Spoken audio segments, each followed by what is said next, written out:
అందరికీ నమస్కారం. ఈరోజు మనం క్రైస్తవులకి ఎంతో ముఖ్యమైన రోజు గుడ్ ఫ్రైడే అండ్ ఈస్టర్ గురించి తెలుసుకోబోతున్నాం. గుడ్ ఫ్రైడే ఎందుకు ప్రత్యేకం? గుడ్ ఫ్రైడేని దుఃఖంగా జరుపుకుంటారు ఎందుకు?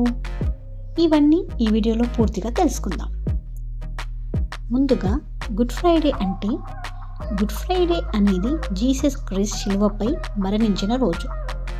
ఈరోజు యేసు ప్రభువు మనుషుల పాపాల కోసం తన ప్రాణాన్ని అర్పించాడు. ప్రేమ, క్షమ, త్యాగానికి ప్రతీకగా నిలిచాడు.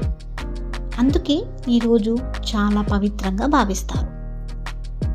యేసుక్రీస్తు శిలువ వేయబడిన కథ. యేసు ప్రభువు ప్రేమ, నిజం, ధర్మం గురించి బోధించాడు. కానీ కొంతమంది ఆయనను వ్యతిరేకించారు. ఆయనను పట్టుకున్నారు, విచారణ చేశారు, చివరకు శిలువ వేయించారు.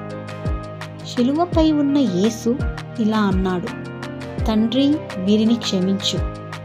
ఇది ఆయన మహాక్షమాభావానికి ఉదాహరణ. ఎందుకు దుఃఖదినంగా జరుపుకుంటారు గుడ్ ఫ్రైడేని? గుడ్ ఫ్రైడే రోజు చర్చిల్లో గంటలు మోగవు, శాంతంగా ప్రార్థనలు చేస్తారు, యేసు బాధలను గుర్తు చేసుకుంటారు. ఇది ఒక దుఃఖ దినంగా, కానీ మనుషుల కోసం చేసిన త్యాగాన్ని గుర్తు చేసుకునే రోజు కూడా.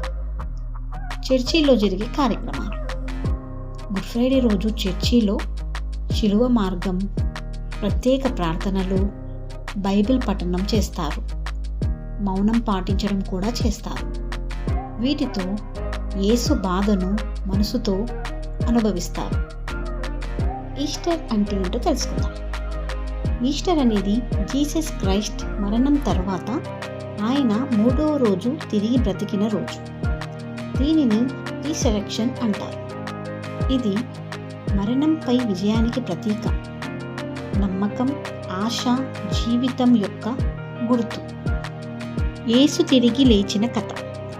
గుడ్ ఫ్రైడే రోజున యేసుకు శిలువ వేయించారు. ఆయనను సమాధిలో ఉంచారు. 3వ రోజు కొంతమంది మహిళలు సమాధికి వెళ్ళారు. అక్కడ సమాధి ఖాళీగా ఉంది.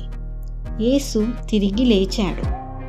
ఆయన తన శిష్యులకు దర్శనమిచ్చి, నేను జీవించి ఉన్నాను అని చెప్పాడు.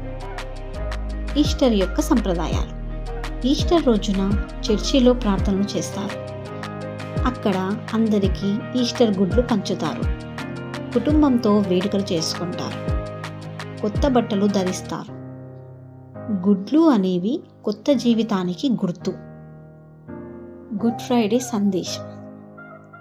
ఈరోజు మనకు నేర్పేది ప్రేమించాలి, క్షమించాలి, ఇతరుల కోసం త్యాగం చేయాలి.